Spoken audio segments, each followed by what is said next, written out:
Good evening. I'm Royce Mechanic, Physical Plant Director for Creighton School District. Mr. President, Governing Board, Cabinet. What we're going to do tonight is just briefly go over what we discussed last board meeting, just to keep a refresher in mind. And there are a couple of new things that I want to show the Governing Board. First of all, we're just going to review, like I said, you have solar power, purchasing models, contract fundamentals, usage, production costs, potential additional costs, and then we have the RUCO workshop and next steps.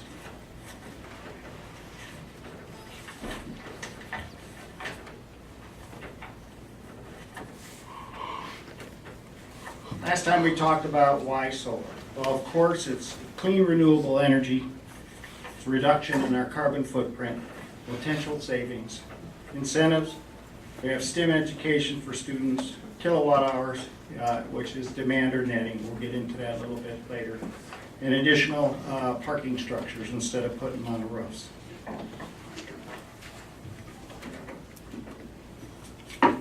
We also went through purchasing models. There are two models. The district, if we outright purchase them, we bear all the costs, all maintenance, no state, federal tax credits, utility incentives, and we have the repairs and replacements. Third party, it's a 20 or 25-year contract. System must operate continuously. District pays third party for each kilowatt hour produced. Overproduction buyback. Vendor receives tax credit. It's possibly break even between 7 to 10 years out of a 20-year contract. And we have some inconsistency in billing if things change. Mr. Skanik, what makes us break even at the 7 to 10 years? What's the upfront cost when you're going with a vendor? That is, all depends on the contract itself. If like right now, APS, we're paying like 12 cents a kilowatt.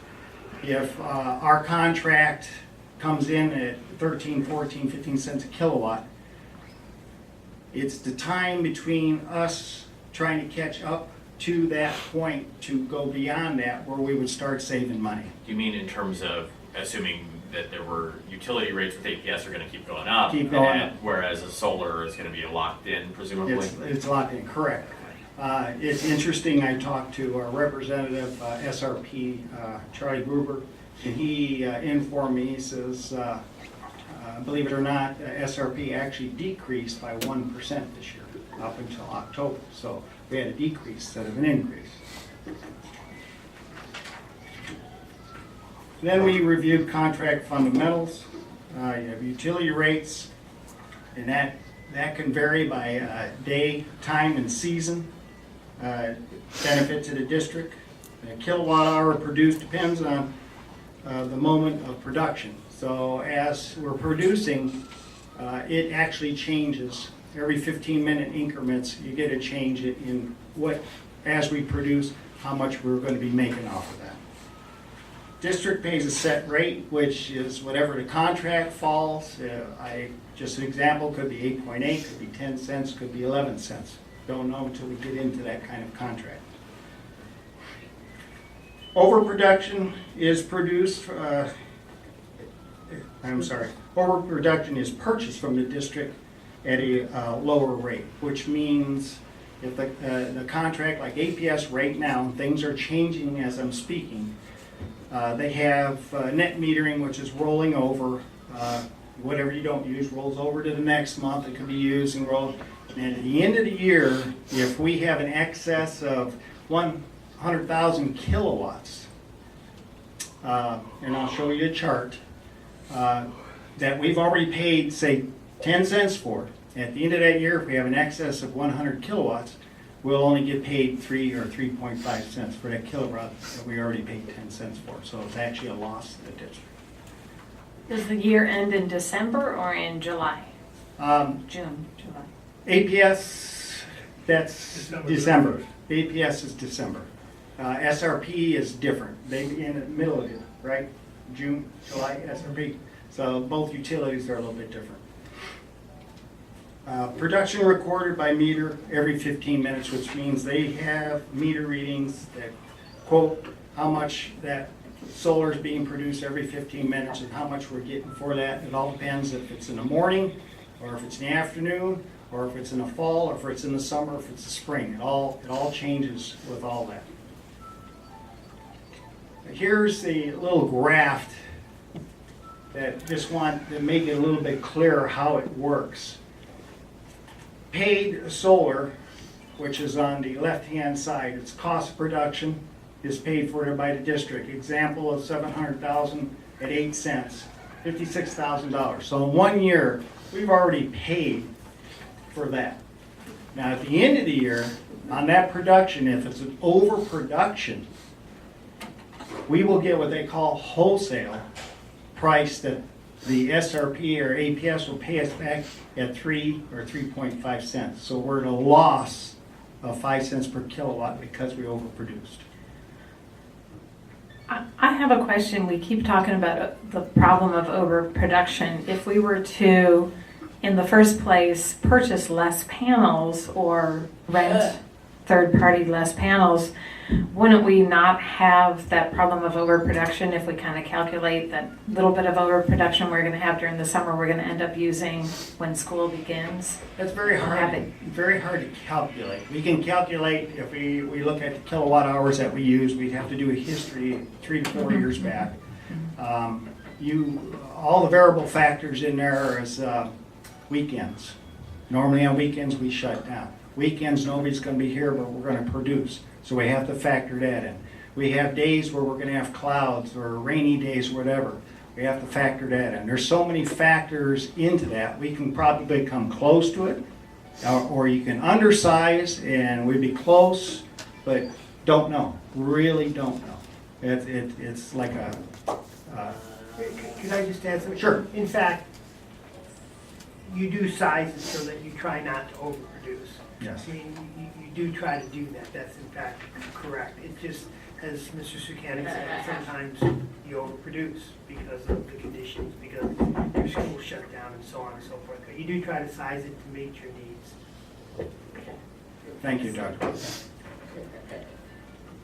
We also talk about additional costs, and that's for either side, purchasing or third party. Arizona Commission at this time, and they're in front of a judge right now.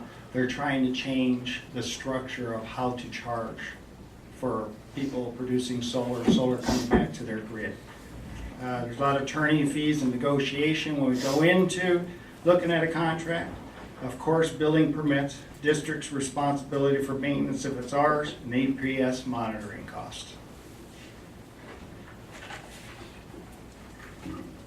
Can I jump in and ask a question? So, in terms of the additional costs, based on one of the information we received at the last meeting is that there is potentially, however you craft this particular contract, the ability for the district to put the responsibility of all maintenance onto the third party. That's correct. And there are some school districts that do have that. That's correct. So it goes back to the ability to get an advantageous contract that's, is most advantageous to the district versus one that gives us the most risk, if you will. In terms of attorney's fees for contract negotiations, so, this was a question that I asked Dr. Boyle in terms of preparation for tonight's meeting. And as I understand it, and whoever wants to jump in, our attorney's fees are covered under the trust in terms of being able to negotiate the contract. And so, I don't know what the actual cost would be to do that.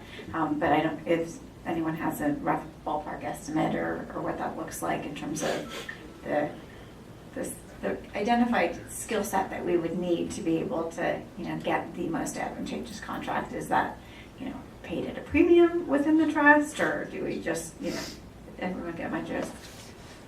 Who knows? So that's, We just know that it costs us money, but we have the trust to be able to look to be able to acquire an attorney to do the work.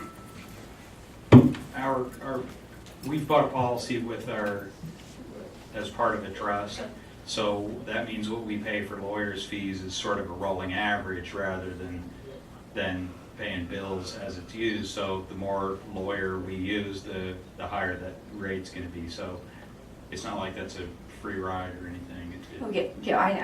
I just wanted to make sure that it's not that the fee that we're incurring is actually lawyers that we have available to us to do the work of the contract. We're not going out and having to solicit and find lawyers to do the work because that's a whole other potential set of fees if we didn't have the trust at our disposal to do the work. We obviously have to pay them for doing the work. I imagine consultations probably would eclipse the actual lawyer part. Yeah.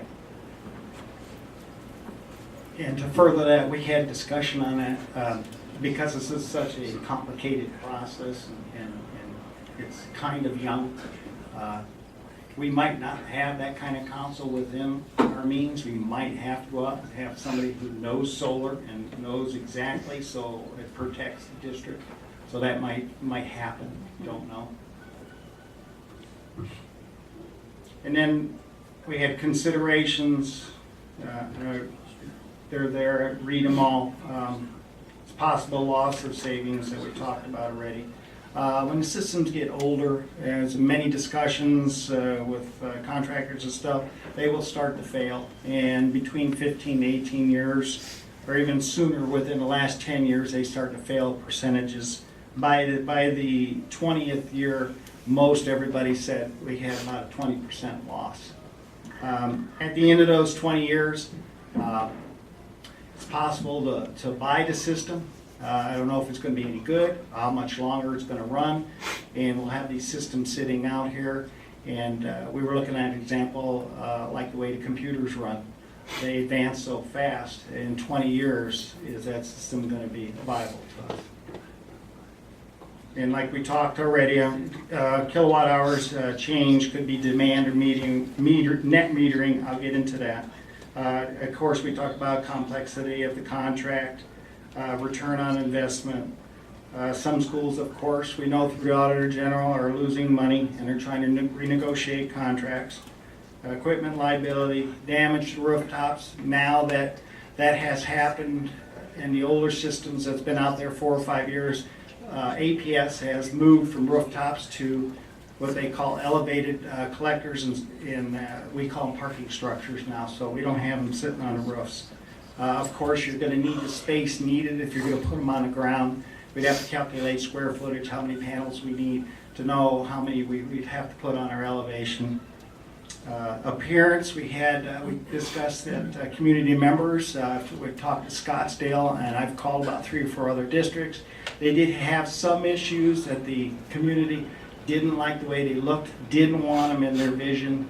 So they had a little bit of pushback on that, and they had to figure out where to put these solar cells to keep them out of the way of those people who didn't like them, but some people do like them. Performance in the weather, of course. Dust storms going to cover up the cells, 80%, probably go down to 50% when solar is being produced. We have stuff like that to worry about. And then we talked about there's no clear break-even point. Don't know when we're going to hit that break-even point. Could be 5, could be 7. It all depends on the contract again. Overproduction, we already hit that. And life of the roof, if they did, because SRP does still do some on the roofs, we'd have to make sure that the roofs that we put these 20-year units on, that roof's going to last 20 years, because there's complications with that. If we put a 20-year solar plant on a 10-year roof, 10 years down the road, the roof starts failing, 11, 12 years, we would be responsible to remove it, to do the roof, and we were responsible to put it back, plus all kilowatt time hours lost, we'd be responsible for it. I had the pleasure to go to RUCO. They had a workshop on May 29th at the Cronkite Theater on net metering. Very interesting. It was residential, and there were a lot of business there. Even the school district spoke there. And RUCO is Residential Utility Consumer Office. That's what RUCO stands for. The purpose of the meeting basically was net metering on solar. Very interesting. APS was the speaker there with the Tucson Power Company also. APS cited a loss of offsetting costs. They were trying to show how they were actually losing money on the contracts that they're giving out to residential schools and businesses. Yeah. And their offsetting costs, of course, is their capital equipment, fuel, labor, transmission line, substations. And what they were talking about that is, most people didn't realize, but yeah, we have a solar plant, and then our excess power with net metering right now rolls over to the next month, so it goes back to the grid. When it goes back to their grid, they're responsible for all the metering, all the control of it, going through the transmission lines, through the substations, all, they still have to carry all of that responsibility. So that's where they're losing on their side of doing all that. And the consumers there was a lot of them that got up and they spoke. There are consumers there that were angry because they didn't have solar, and because of solar being out there, now they're going to be charged to support the people with solar. Why should we be charged because we don't have solar and be penalized for it? There was all kinds of conversation going on about that. It was very interesting. APS actually wants to eliminate the payback or rollover cost of solar to purchasing customers because of this. I'll show a chart right after this, maybe explain it a little bit to you. And Roy, Yes, does this affect us equally if we're building it ourselves or if we're going with a third-party contractor? Because I guess we're locked in with what we would pay the third-party contractor for the electricity, but what we get on APS's end, I'm not entirely sure where. yeah, if you have a solar plant, if you own it or it's third party, you fall under the net metering. And whatever they decide to do under the net metering, and I'll try to explain it to you here, yeah, it goes either way. We still have to pay 8.8, 10 cents, whatever our contract is, or whatever if we own it. It goes on both parties. And what I'm going to try to explain is it's like a cell phone. Net metering is like a cell phone, kilowatt hours. When you have a cell phone, you have rollover every month. Your hours roll over. If you don't use them, they roll over. But like kilowatt hours, like APS was explaining, now this is just for net metering. Kilowatt hours also roll over every month till we get to the end of the 12th month. And then when we get to the end of that 12th month for the kilowatt hours, we already discussed that if we have an excess, we will get the wholesale cost of whatever that excess is, 3.5 cents that we've already paid our 9 cents on, or just numbers, losing 5 cents a kilowatt every time that happens. Of course, on a cell phone, you don't have an end, it just rolls over. Now let's just take that's net metering, just what I explained to you, that's net metering. Now with APS, Tucson are trying to get but the Arizona Corporation Commission is trying to remove that net metering. So we remove net metering. Now that would come down to what I have here, loss in net metering. And I'll try to explain that to you. It'll be turned, they haven't got a name for it, they really don't know what they're really gonna do. But what it boils down to would be like a payback system. Instead of our kilowatt hours rolling every month, at the end of every hour, if we use all of our solar, great, we did good, we're using our solar. But at the end of that hour, if we have excess, now this is every hour, of every day of every month for a year, that excess is bought back immediately at the end of that hour for the 3.5 cents wholesale rate. And that has to do with an APS contract That's and the what the APS Corp contract. Com allows, not And with- the Tucson also. for those folks down there. But it does not have to do with the contract that we would have potentially with a third party, correct? It has more to do with, in terms of that net metering policy. I guess that's the question where I don't understand if are we the ones who are, I guess to our power, even because we're buying it from the third party, correct? Correct. So that's still an issue even if. It's still an issue because our contract says we're gonna pay 10 cents. We're gonna pay them 10 cents. If this net metering falls in there, we're still gonna pay that 10 cents for that hour, but if we overproduce that hour, then we go into the wholesale cost of buyback every hour. It would be like, for example, if Linda Doherty were to use that example, what do we buy? Bread, some commodity, that if we got a really great deal, but we may have more than we would possibly use, and if we have a third-party vendor, it's gonna give us, all of these loaves of bread, and we may use them, but if we don't, we basically are gonna sell them back at a loss. Correct. Okay. Good analogy. So in other words, okay, so we've got the third-party vendor is who we are Thank you. buying. Thank you, great job. Very nice analogy. So that we're buying it from a third party, and we're buying it from a third party, call them whatever they are, and then if we have anything left over, APS is the person we sell it to if it's at an APS school. Correct. Okay. Yeah, and that was a good analogy. I'm glad. And those terms are- It went from cell phone to bread. I like that. Yeah, great. And so those terms are dependent on whoever it is that regulates the bread company and what it is that they're allowed to. Absolutely. So there's an opportunity to look at that as a cup half empty or a cup half full, right? So the cup half empty perspective perhaps is, wow, we overbought bread. We have to sell what we overbought back. We're not going to get the same amount that we bought it for in terms of our return. Shame on us for overbuying bread, and otherwise we throw it away, right? So we have the option in the bread scenario to just not try to sell it back and waste it, and it's a sunk cost anyway. Exactly. In the cup half full perspective, it's wow, we overbought bread, and we are going to be able to, instead of wasting it, sell it back for not the full amount that we paid for it, but recoup some of our costs because they're willing to take it back. I understand why the AG's office is not happy with the fact that we've got the use of public funds and that we're taking losses in it. So I get that they have an opinion about that. Yeah. But I guess it sort of depends on our perspective.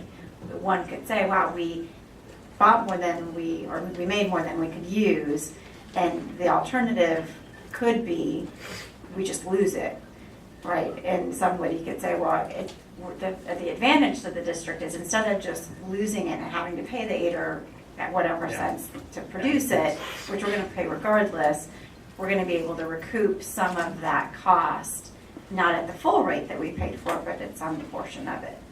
So I think I'm trying to figure out in my head if It's there's an complicated. advantage Yeah. to this, the idea of the loss of net metering and this hourly recoupment versus the annual. Ostensibly, you're recouping the same total amount maybe, and so it may not make a difference. It's probably more administrative than anything. You would on have your more end. of a loss when they were talking about there, you would actually have more of a loss on the hour to hour than you would have at the end of the annual, because you're going hour to hour.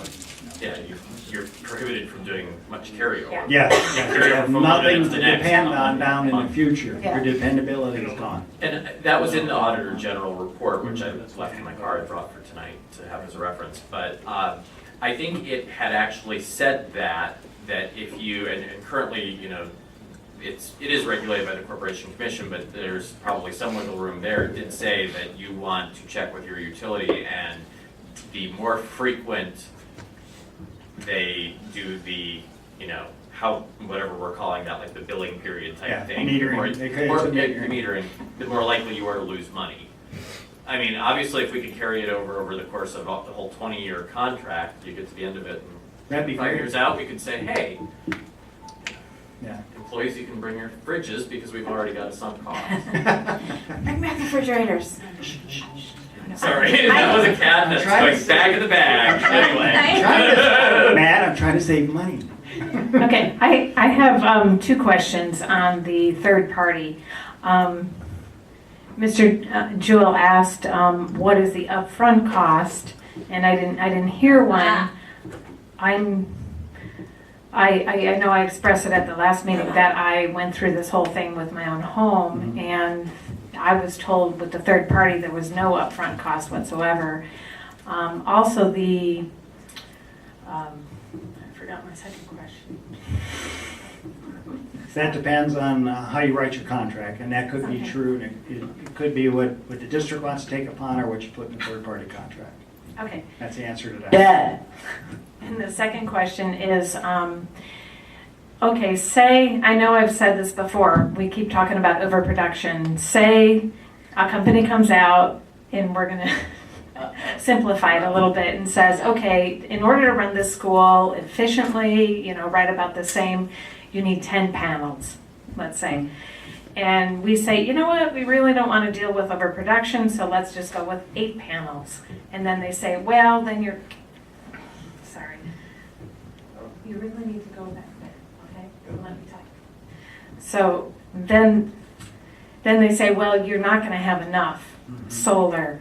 So do we have, Patrick, stop, okay? So then we can also, whatever we need to produce that we haven't produced with solar, we can still pay the old-fashioned way, correct? Yeah, it would come back to, we'd be paying APS. Okay, the Just old-fashioned like- way. Yeah, the old-fashioned. way, Okay, yeah. so then Yes, we don't Tim? have to deal with on up. overproduction that way. Tim O'Brien was here last time, as you know, and he's pretty versed in consulting and solar contracts. I've done a number of the SSAs or PPAs, as they're called. And the basis for that contract and the amount of, the ability to do no upfront costs is the overall size of the contract and the value of the incentive payment from the utility. So incentive payments are going down. When we did our first one at Deer Valley, it was 18.6 cents a kilowatt hour. Over the course of that life of that system, that'll pay for 2/3 of the system. Now, when you get it back from APS, it will be in the 6 or 7 cent per kilowatt hour neighborhood. Then there's the federal tax credit that your third-party vendor can use, and that'll have a value.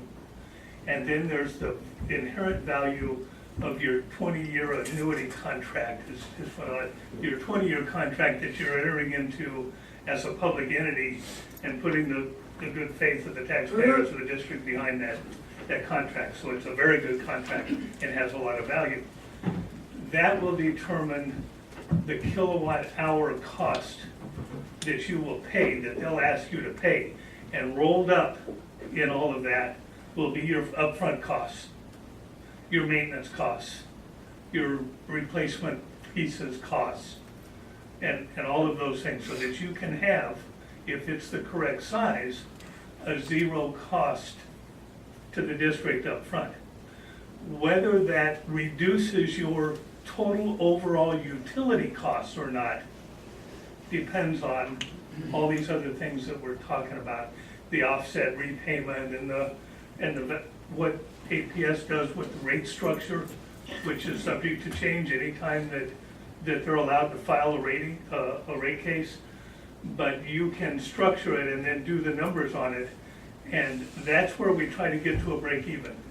If we assume certain things like inflation in the cost of utilities, where will we begin to break even in our total overall cost of electricity, APS plus SRP plus our third-party provider cost equal and begin to come down?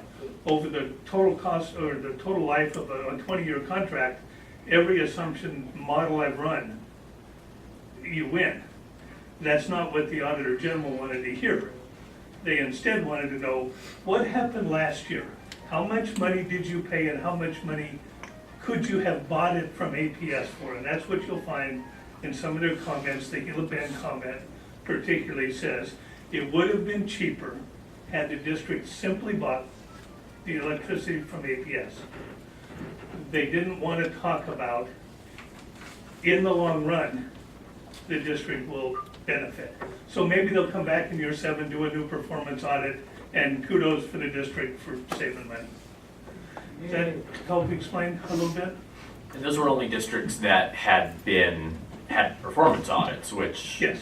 so we've had one, and probably have one in a few more years, but. You put solar in, I guarantee you'll get one. Oh, Okay, that seems to be the way it's going. And the same crew picked up out of Paradise Valley and dropped themselves over in Scottsdale.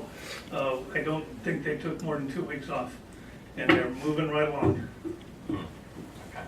Thank you, Mr. O'Brien. Yeah, that was an important part of being new at this and learning. I've learned more than I ever thought I would on solar. It is the size, because of course the third party wants to make some money. And you have to make money, so you got to size it to make the money. So, yes. So I just have I know we need to kind of keep moving, but I just want to make sure that I understood one of the comments that you made based on the conversations you heard at the workshop. That in some respects, all APS customers are paying, I'm going to use the word deferred costs of solar because of the fact that APS is incurring costs, and like most sensible businesses, they're going to defer those costs back to their customers so that they don't have to. So we're either going to get potentially some long-term benefits if we choose to go with solar and still have the expense of everyone else who's doing solar without us, or we're going to have the expense of everyone else who's doing solar without us and not have the potential, albeit long-term, benefits. Am I interpreting what you said correctly? You're correct. Yeah. Right. Yes. Come on, you're the expert. Well, but it really falls in the category of TMI. It's called a renewable energy standard tariff. You'll hear it referred to as REST. And each year in January, APS goes in front of the commission.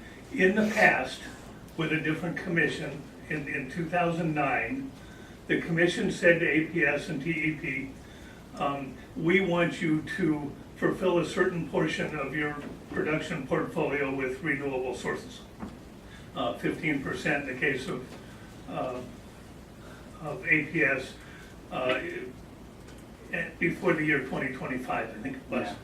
So the APS came back and said, okay, we'll do that, and this is what we think it's going to cost us, because we're going to have to pay incentives, and we're going to have to do some paperwork and some administrative stuff, and we got to report to you guys. And so they came up with this tariff, and the commission said, okay, you can charge that to everybody. So if you look on your electric bill, well, I don't know about residential, because I don't even read my own. I read so many.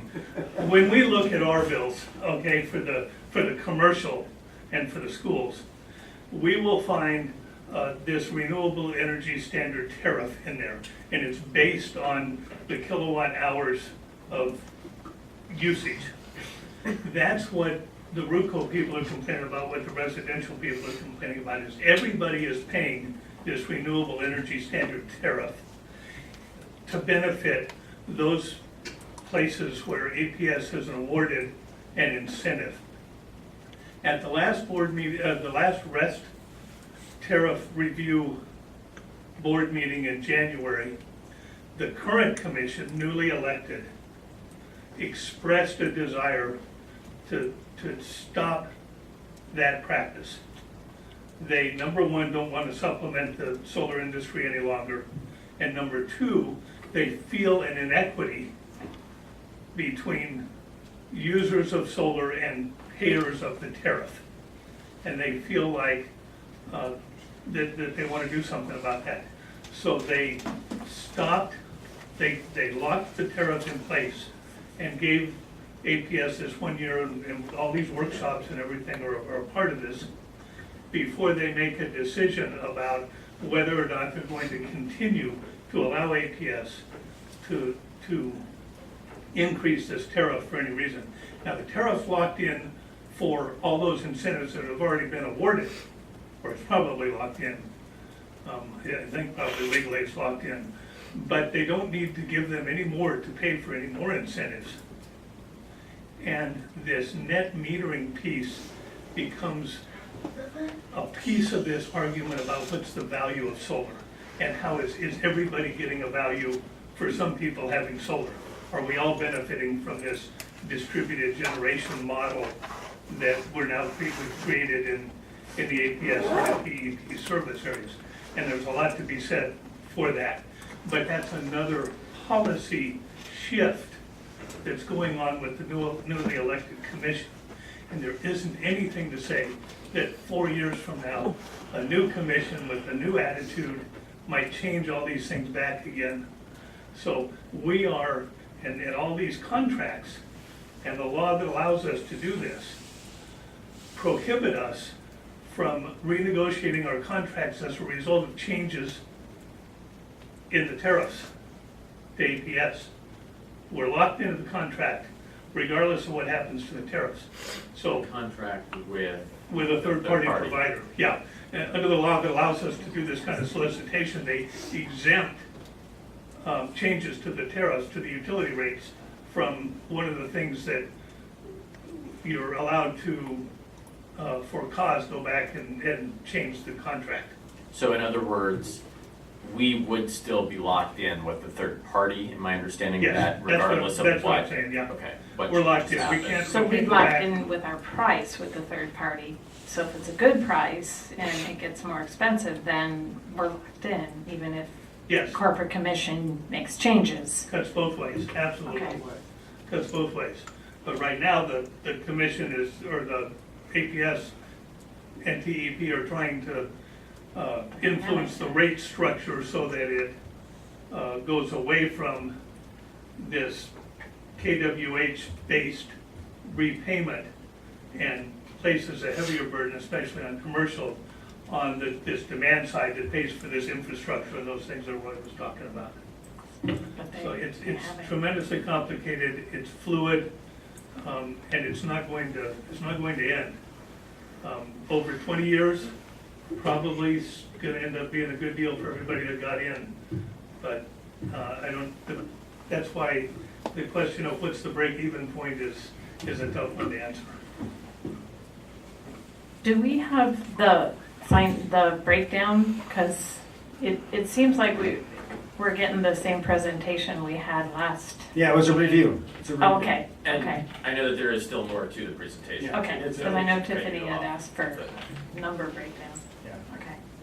We do have that, I will say that is in the board packet, what we, in your board bulletin, is what we currently pay for both APS and SRP, is written at the bottom of the first page, but then there is a breakdown, and maybe later we can ask, if you want to ask some clarification questions, yeah. But if you want to continue, now. The next slide was just what was presented by APS at the RUCO meeting. It was interesting. APS said that they had 1,200,000 customers. Out of that 1,200,000 customers, there was 18,000 that participated in solar. And what this chart actually shows is services provided by solar. It shows you the amount that when it goes back to the grid.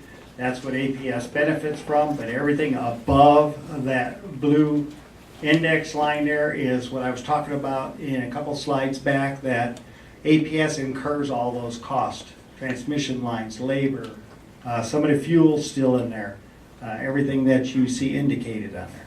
I just wanted to share that with you because it was interesting to myself sitting in that meeting all day.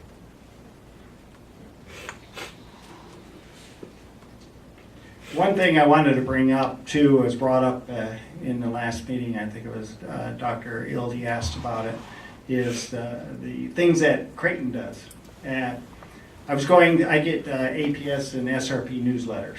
And one of the newsletters really caught my eye because it fit Creighton.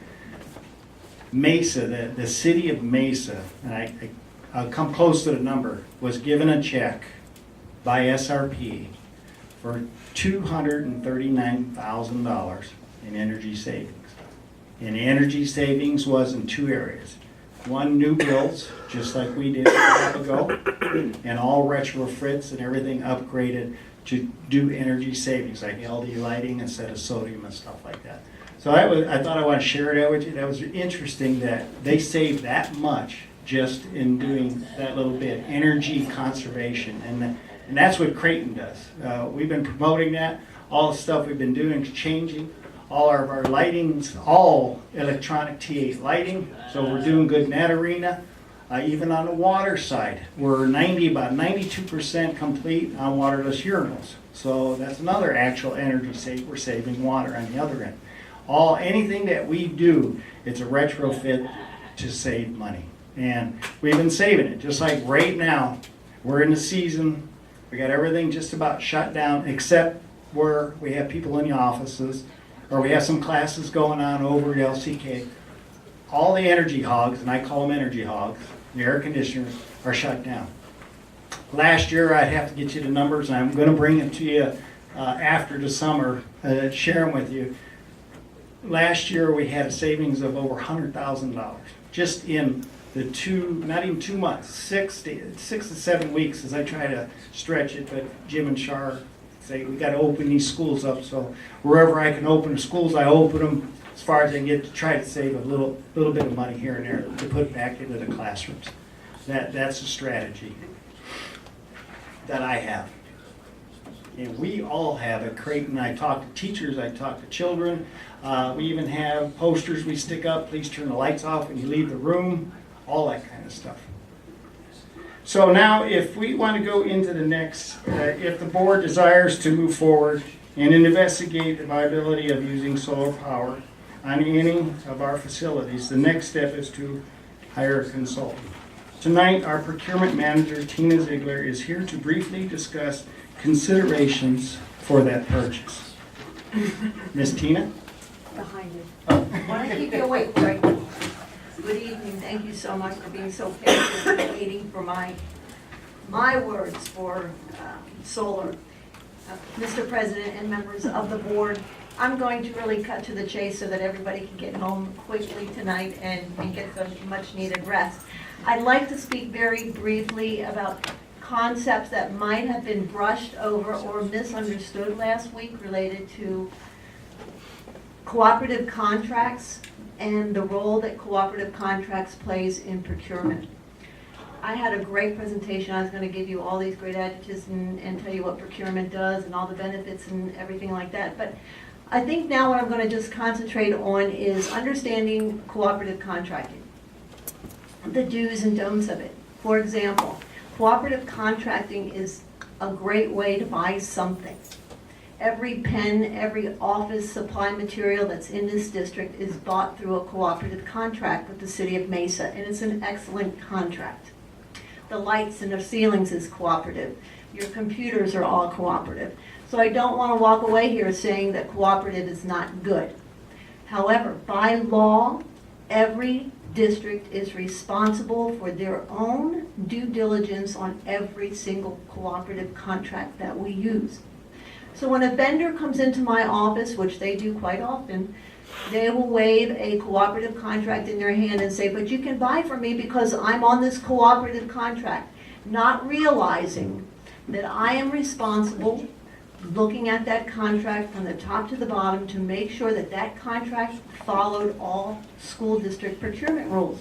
School district procurement rules are different from state rules and even federal rules. For example, if I were to buy a cooperative contract from the City of Mesa and they awarded that contract specifically to a woman-owned business, a minority business, we're not allowed to do that in school district procurement. We have to award that contract, that bid, to the lowest, most responsible and responsive bidder, period.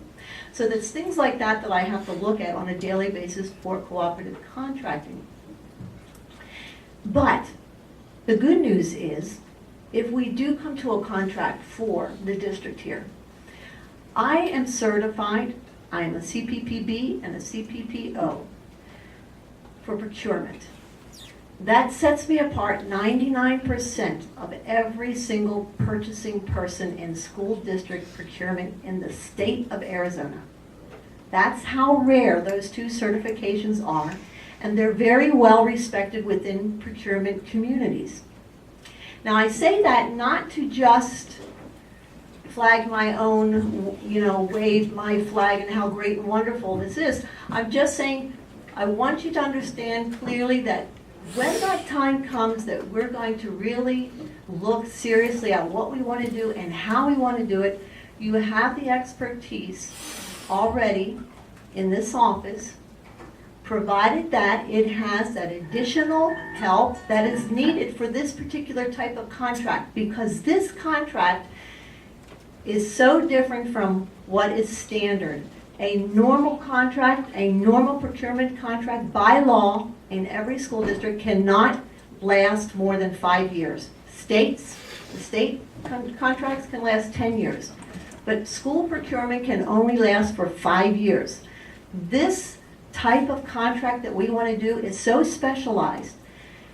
It entails a depth load that goes way beyond just 5 years, that you definitely need a specialized person helping us to make sure that that contract, the risk management that is involved with that contract, is written in such a way that 5 years from now or 10 years from now, whoever is that year's board member, they will be able to face that community and say with a straight face that we did the best that we could at the time that we bought that, with the best skill set levels allowed for us, and we're not going to have to regret anything that we did because of that purchase.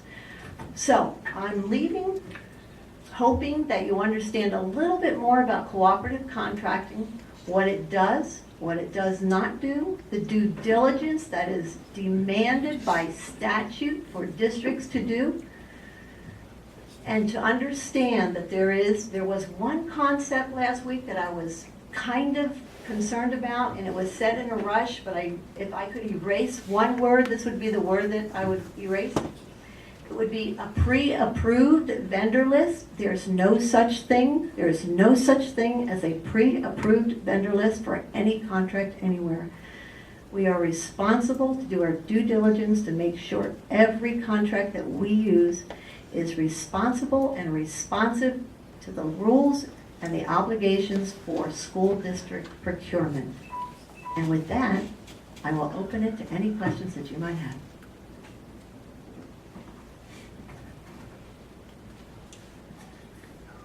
So is the rest of we have the rest of your presentation for us to peruse if the board members wish to. No, I did not make a presentation. Oh, okay, so That's it's how, not, yes. I see that there are additional slides after next steps.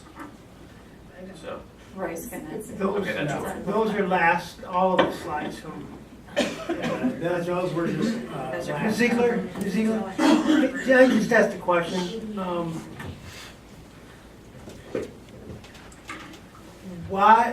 When would you typically use, under what conditions would you typically use a cooperative agreement versus going out for an RFP?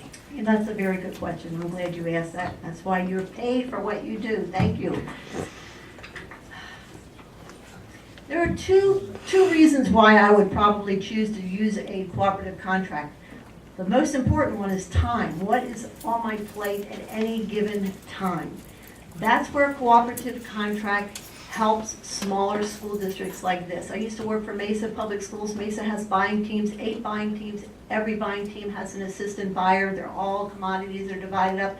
There's a lot more staff to go around to do things. We don't have that luxury in a smaller school district. I wear many hats in that one little office that I have. So time is very important. However, there's a high cost to that time. So anytime I'm using a cooperative contract, I know very well that the end user needs something quickly.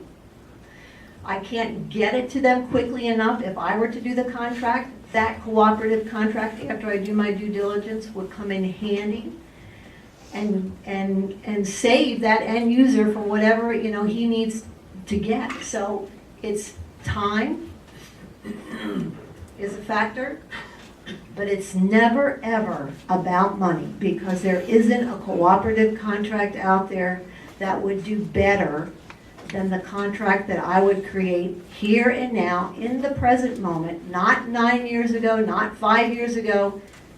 I would get the better price by doing that contract in the present moment than using a cooperative contract that was developed at least 5 years ago.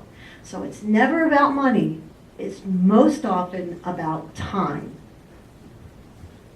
and Does that make sense? I do understand, just to state that certainly with solar, and as much as things change so quickly in that industry, that it is not something, I certainly understand why we would want to develop our own contract, and that is something that, being a small district, we would have to take certain steps, I suppose, in terms of having a consultant and having legal advice, et cetera.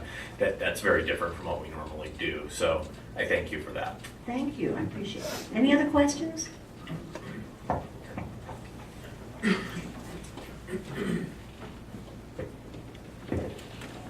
So just with that, obviously, if you have other questions, but the bottom line is we were having this discussion over the last 2 weeks is that if the board wanted to move forward with next steps, our responsibility would be to find a consultant who could help guide us through this process. This would not be an RFP for going out for solar, but it would be looking for a consultant that could come in and start guiding us and determine that viability. There are other issues to consider in terms of what's going on with the incentives, those types of things, what schools might be viable for this. We currently have a 20-year plan to redo our schools. If you put solar on a school and then you reconfigure that school, you incur all those costs. And you'd have to resize and do all those types of things. So we would definitely need a consultant if the board chose at this point to say, let's move forward and let's see what the next steps are and what the viability is for using solar within any or all of our schools. So it sounds like APS has certainly other districts, it sounds like they've gone with their APSs. I know of another neighboring district that has a split like we do, and they've gone with their APS and not their SRP schools. And it sounds like that's been the focus of what I've heard. So is there a coincidence of our newer roofs and our schools that are APS? APS, as I stated, will not put them on roofs anymore. Okay. If we go APS, in our APS sector, Excellency would be the newest. But Okay. like I said, they wouldn't put them on roofs, it'd be elevated collectors, instead of parking structures, or playground covers, or we're gonna need multiple cells out there. The other thing I wanted to tell you that I just thought of, as we started this process when I was talking to APS, they now got rid of the business side and they had a government and schools program. I did put Creighton's name on the list for government and schools program for a selection. I don't know if that'd be 6 months, a year from now, 8 months, that if our name comes up, we would be able to talk to them, and they are the third party type person. We'd be doing business directly with APS, but our name's on the list, but I don't know where it's gonna go. Just wanted to let you know. Mr. Jude, one of the reasons you hear us talking about APS is right from one of the very first meetings. The gentleman representing SRP, and again, you have to take this into consideration in terms of people feel that they're losing money on solar. Came right out and told the committee, look, your incentives with APS are better than what you're going to get with SRP. And so that's kind of where, that was kind of the direction the committee was looking at the time. Of course, I'm sure Mr. O'Brien can talk about what's going to happen with those incentives and what changes might be looked at. But in terms of looking at right now, we have 3 newer schools out of the 9. The other 6 are part of a 20-year plan. From what we can tell, there's a strong possibility that our indebtedness will increase coming out of this budget. If that happens, we will be able to sell the remainder of our bonds and go to the next school on the list for remodeling, rebuilding. Clearly, on a 20-year contract, you don't want to be configuring schools that are going to be modified in some way, right? You don't want to either put those up, even if you put up the parking structure piece, and then rip that all down and reconfigure the whole. That would not be in our best interest because we would incur those costs if we made those changes. So when I hear talk of 20-year roofs, it's more a talk of 20-year facilities, having Yeah, a facility. yeah. that Right, it's not is even going to roofs. substantially See, change. because you're gonna size it for that facility as it exists. If you now go and you change that facility and change its orientation, change its size, change that, and you've already put those solar panels through a third party, now you've got a problem. Yeah, we don't. That's what I'm saying. So right now, there's 3 newer schools. Of those 3 schools, only one of them is in the APS area, 2 of them are in the SRP area. That one is. That one is excellence. Yes. So when we talk about looking at, working with a consultant to look at viability, that also includes, you know, the whole issue of sizing, those types of things, and really what can we do, given what's currently out there. The other thing that Dr. Bogner touched on that we didn't talk about was at this time, because out of that 15%, correct me if I'm wrong, APS is at about 4% of that 15%, and they got to 2025. And as that's happening, because solar has become more popular, it was the supply and demand. The price of solar is coming down, so APS and SRP are going, well, all the incentives are going to be starting pulled on, and that might end by the end of this year, so solar won't be as popular as it is because of the incentives that were there. That was brought up in the RUCO meeting also. The only other piece of information I want to give you regarding the committee, because they did do a lot of work. It was clear when that committee met that it was a pro-solar committee. The committee really wanted to move forward and saw this as something that would be a very positive thing for the school district. As the information came in and people started to look at that, you know, the parking lot conversations began with, I don't know about this. You know, I came in here thinking this was going to be a good thing. So the committee started off very positive, but with all the information that came through and the complexity of it, I think the majority of the people on the committee walked away unsure as to whether or not what the financial benefit was going to be for the district. They certainly saw other benefits in terms of using more clean energy and those types of things, but they were very concerned as to whether or not we were going to see financial benefits from this process. And so I want to make that clear because the committee did not start off saying, you know, let's, in a negative tone with this. They really wanted to see it happen. Thank you, Dr. Bogner. So, Have been Go given ahead. an estimate of what a consultant's fee would be to help us, and, I mean, I think that's the next We're only thinking piece. of Maybe school. Tim could discuss it, or Tina. I can, you know, I mean, just to look, the whole part. you never know until you put a solicitation out there. But consultant fees on the low end is $85 an hour, and they can go all the way up to $400, $500 an hour, just depending on what the commodity is and you know, what their needs are.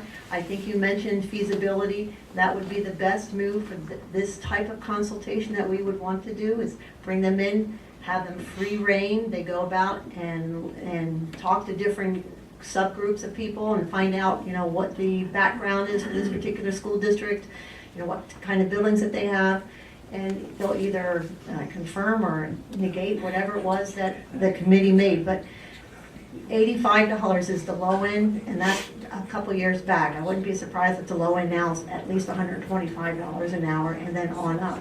You can do a solicitation that just says, we want a complete feasibility study, so that's a project, and then we're going to pay you X amount of dollars, so that's the flat rate. And then we have time to look that over and either reject it and say, oh, that's still too much. But we can always negotiate with the proposal. So I kind of like proposals because you really can look at them and say, hey, you know what? We really like you. We think you got great credentials, but this is just a little bit on the high side. So, you know, what can we do to bring this fee down? You know, maybe we do a little bit less hours, maybe make the project a little bit smaller in scale. So there's movement there to bring that price down, so I don't want anybody to be paralyzed, you know, about the cost itself, because what you're trying to get out of it, you could benefit possibly from, so, you know, longer down the future. So $85 to up to $500, just depending. And maybe, Tim, you might help. Yeah, I've done several of these and I've seen them done. Can you come to the microphone, Mr. Yeah, excuse me. Yeah, Tim O'Brien, yes, thank you. I've done a number of these. We've been asked to assist a number of districts, and because we're a district cooperative, we can do it for relatively inexpensively if the district wants to do some of the legwork themselves. I've also seen Paradise Valley go through and spend $150 an hour to hire a structural engineer and a consulting electrical engineer and spend $80,000 or $90,000 on a complete study of 40 schools. So it can get expensive. They had a lot of process that they needed to go through. You've gone through a lot of the process. If you're ready to just look at what's the feasibility in usage versus sizing and a new application for the other program, perhaps at APS, I'd be willing to talk to staff if it's appropriate, and we could do it through the Valley Schools Trust, and the cost will be minimal. They only need to recover my costs. Is this something that we're going to be discussing at our study session on August 3rd? Or it's nothing we have to make an immediate decision on? Well, what we could do tonight is, and no, we do not, there are subsidies that will be expiring, my understanding is at the end of this calendar year, having to do with the APS. It is something we can move. It is not something we have to do tonight. And if we wanted to, we could, however, give direction to move forward with further investigation, is my understanding, which would be the next step. I personally would be quite comfortable with the idea that if we were to move forward, the understanding that it may just be one school, 2, 3 schools, that we're not looking at doing something for, we don't have 40 schools, but not even all 9. I think we've already done a lot of legwork in figuring out that this is, where our APS and SRP are, so it sounds like Excellencia would be the school that it would be looked at. Maybe a consultant could come in and say if there was some other reason to do some other school, but I can see how that might be beneficial. We have in the past, incidentally, when it comes to spending money to save money, one of our previous override campaigns, we paid money for a feasibility study before we even went out to see if the voters would even approve that. So we didn't, have to spend money on having an election without knowing what the opinion of voters was of our district.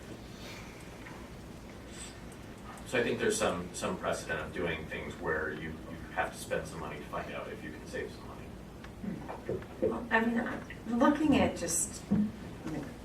I know staff has got a lot on their plates, but I mean, if we just look at the cost of the kilowatt hours, just as a rough number, and assume the most advantageous contract, which is that we could get the same rate as a Scottsdale or somebody else who had probably a lot more equipment and more incentives, which we are obviously going to likely have neither. I think we could fairly quickly cost out at 14 cents versus 13 cents versus 10 cents, what we're currently paying, and the absolute most likely advantageous fee of 8.5 cents, and know that if we were able to get that sweetheart deal, we would be, quote unquote, in air quotes, as my children like to do, saving money. Knowing that we're not likely to get a sweetheart deal because of the limited, exposure that we're going to use, the lack of the incentives, and the timing of it, I think if we say minimally, and I think in one of the slides, or even had, if we're spending more than 8.8 cents, it doesn't appear to be a huge advantage to us because of the fairly, good kilowatt hours that we're paying currently with APS and SRP. I'd rather us have an internal analysis using those dollars to have just a rough estimate of what the potential best case scenario savings would be, and then maybe come back, considering we're not in, I don't think we have a sense of urgency, or I don't at least have a sense of urgency on this item. You know, I know that Tiffany feels very strongly about this, and she's not able to be here tonight, and I'd like her to have an opportunity to have, you know, voice her opinion as well. And so if it's something that we move to the work study, where we're already hopefully talking about long-range facilities anyway, we can create perhaps a more comprehensive discussion around, here are the facilities, here are the likely, you know, locations, here's where we see something, and then be able to turn that over if we choose to, at that time, to a consultant, having done a little bit more of that legwork. And I'm not in a rush to direct staff to spend any money to find out whether or not it's feasible to put it on one building, given the fact I think there's a bit more stuff that we can do internally before we do that, and then bringing it back when Tiffany has, let's do an opportunity to provide feedback. You know, I'm inclined to move in that direction. Can we maybe, I'm thinking about what we mentioned about Excellencia, that's the one school that looks like it might be the most feasible. Is it possible to, and you can say no, I guess, but get a breakdown of the last 12 months of the bills for Excellencia? Like what we pay, not really just, okay, this per kilowatt hour, but what have we paid? Because, you know, what we're paying out every year for the school versus what we might be saving if we're paying a reduced rate is something to look at. So if we can, And before, maybe for the study session or something. before Mr. Walmer speaks, I just want to be clear that I have no illusion or delusion that I'm an expert in this, and that was just logical thinking in terms of what we heard in terms of saying Excellencia. I can't tell you for sure that Excellencia is the place that we would go. We're just based on what we've heard and the logic of everything, saying that's kind of in our heads where it makes sense. So I don't want to leave anybody with the impression that Excellencia is it, or the only. Do we pay gas at all, or is it all electric for all the schools? Or do we pay Southwest Gas too? Well, we have gas in kitchen areas, and we used to have gas in the lab, but for burning power, it's all electric. It's either SRP or Okay, for heating. okay. For heating too, it's electric. Yes, it's electrical also. Okay. You can look at bills, and I looked at bills to try and gather, to answer y'all's question, what do we pay per kilowatt hour? I didn't get that information from the bills, but when I looked at them, there's over 10 line items on those bills, and none of them leads you to what we pay per kilowatt hour. There's hourly charges, there's daily charges, there's monthly charges, and I'm not sure that Do we pay them every month? Do we pay them twice a year? What do we, I just meant the bill, I didn't mean the kilowatt hour. Right, we pay the bills monthly, Okay. but there's so much information, so many line items there. You can't look at a bill and really conclude anything, at least I could. Well, we could look at 3 years worth of bills and then kind of do an average, or just one year worth of Total bills. cost is what. That's what I'm saying. You can look at total cost of power, but those things that you could, the things on the bill that you could compare to the solar piece and isolate, the great majority of the things on the bill are not going to be impacted one way or another, whether we have solar or not. It's a very small part, and it's even a portion of that cost that I gave you on the sheet. So that 13 cents is not the figure that you can compare to what is going to happen when you have solar. It's a portion of that, and that's what would all have to be ironed out when you do an RFP and see what comes back. Taxes and all those other line items that your bill for Well, yeah, taxes and different metering charges and just the cost of having kilowatts it and hooked up. kilowatt hours and We're on different programs. We have Please. E32, You sure you want me to say this? Okay, I'll say it. I've got an APS rate model that I've developed that I will be glad to share with you and you can learn it. And we can do Excelsior. Excellencia. Excellencia, there we go, excuse me. We can do that and look at it, and what Scott's explaining is exactly right. There are pieces of your bill that are not affected by kilowatt hour production or purchase. They're affected by other things, and I've got a whole model depending on which rate structure that particular site falls under, and I'll be glad to share that. One thing you gotta remember too, when you look at bills, it's not all about the money. When you come to savings, because of the rate structures and the way rates change and they increase. When I did my studies the last couple of years, looking at bills comparing year to year, I don't look at money. You have to look at the kilowatt hour savings. That's what you really have to look at. Well, it's like looking at your own home bill, right? I decreased my kilowatt hour usage, but I'm paying more money. What? Yes, Right, so exactly. as you try to be energy efficient, That's it. when rates change, it really doesn't Exactly matter. what I was So, saying. exactly right. So it's the usage as opposed to the expended cost, because you don't have a lot of control over Exactly. the cost. I wanted to I leave was you just with- saying, if we get into a contract, a 20-year contract with a usage right now, and it's never gonna go up for that 20 years, then we are saving, Mhm. as opposed to just staying how we are, where it just keeps going up and up and up, so. Okay. Just wanted to leave you with a quote from SRP, our consultant. He told me on the phone several times, he says, Roy, when you look at kilowatt hours and you look at savings, he says, the way we look at it at SRP is a kilowatt hour not generated is more valuable than a kilowatt hour generated. That's what he left me with. Something to think about.